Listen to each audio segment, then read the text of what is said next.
আসসালামু আলাইকুম। আপনাদের এমটি মাল্টিন্যাশনাল এগ্রো ফার্মের পক্ষ থেকে সবাইকে স্বাগত ও শুভেচ্ছা জানাচ্ছি। আমরা আজকে আমাদের বোর্ডিং পিরিয়ড শেষ।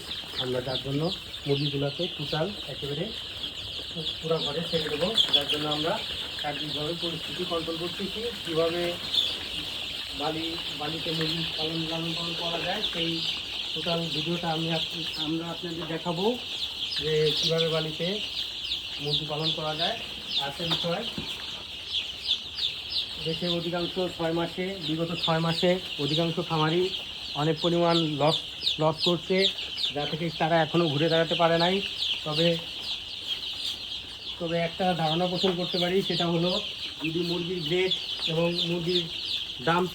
মুরগির গ্রেডটা যদি সঠিক পান, মুরগির দামটা যদি 30-এর মধ্যে পান, তাহলে আপনারা মুরগির লালন পালনে করে আপনারা লসের সম্মুখীন হবেন না।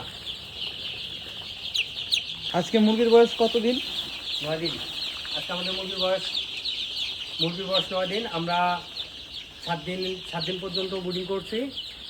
সঠিক তাপমাত্রা দিয়ে আমরা ব্রুডিংটা কমপ্লিট করছি। এখন আমরা টোটাল ঘরটায় ওদের ছেড়ে দেবো, যাতে ওরা ফ্রিভাবে জায়গা পেয়ে ওরা স্বাচ্ছন্দ্যভাবে চলাফেরা করতে পারে।